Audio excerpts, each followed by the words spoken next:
بسم اللہ الرحمن الرحیم۔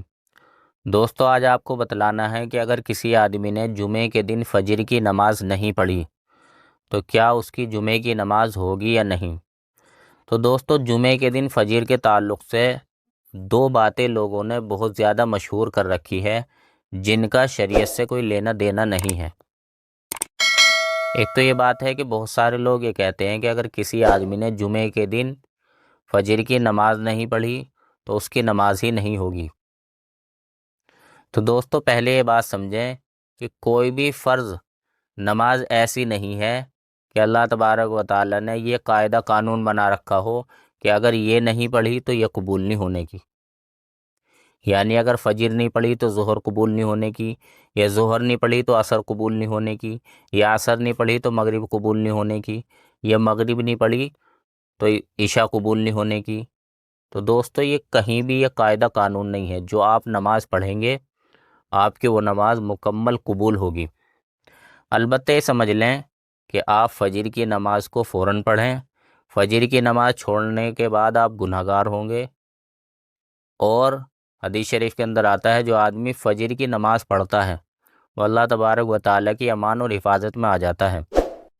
اور ایک اور حدیث میں ہے کہ جو آدمی عشاء کی نماز جماعت کے ساتھ پڑھتا ہے تو اسے آدھی رات عبادت کا ثواب ملتا ہے، اور جو آدمی فجر کی نماز بھی جماعت کے ساتھ پڑھ لیتا ہے تو اللہ تبارک و تعالیٰ اسے پوری رات عبادت کرنے کا ثواب عطا فرماتے ہیں۔ تو دوستو، فجر کا تعلق جمعے سے بالکل نہیں ہے۔ اگر کوئی آدمی فجر کی نماز نہیں پڑھے گا اس کا جمعہ ٹھیک ہو جائے گا، لیکن اس کا مطلب یہ بالکل نہ سمجھیں کہ جمعے کی نماز چھوڑنے پر یہ آدمی گنہگار نہیں ہوگا۔ یہ آدمی گنہگار ہے، اسے توبہ استغفار کرنا چاہیے، اور جمعے کی دن کیا ہمیشہ ساری نماز پڑھنی چاہیے۔ اور ایک بات اور، بہت سارے لوگ یہ کہتے ہیں کہ جی اس نے فجر نہیں پڑھی، اس نے عشاء نہیں پڑھی، اور ایک دم یہ کہہ دیتے ہیں کہ بھئی اللہ کے نبی نے فرمایا تھا کہ منافقین پہ فجر کی نماز اور عشاء کی نماز بھاری ہوتی ہے۔ تو دوستو، اللہ کے نبی صلی اللہ علیہ وسلم نے جو ارشاد فرمایا تھا کہ منافقین کے اوپر فجر کی اور عشاء کی نماز بھاری ہوتی ہے، وہ ان منافقین کے بارے میں بتلایا تھا جو اللہ کے نبی صلی اللہ علیہ وسلم کے زمانے میں منافقین تھے۔ اب یہ بات مسلمانوں کو یہ کہنا یہ غلط ہے، مسلمانوں کو یہ بات کہنا غلط بات ہے، مسلمانوں کو یہ بات نہیں کہی جا سکتی۔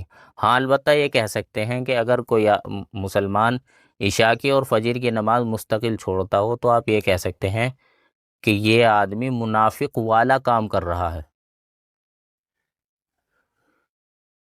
تو دوستو، یہ بات بھی آپ کے سامنے واضح ہو گئی کہ آپ کسی مسلمان کو یہ نہ کہیں کہ یہ منافق ہے، اور اسی طریقے سے آپ یہ بھی نہ کہیں کہ اس نے فجر کی نماز چھوڑ دی تو اس کا جمعہ نہیں ہوگا۔ اللہ تعالیٰ سے ہی سمجھ کی توفیق نصیب فرمائے۔ وآخر دعوانا الحمد للہ رب العالمین۔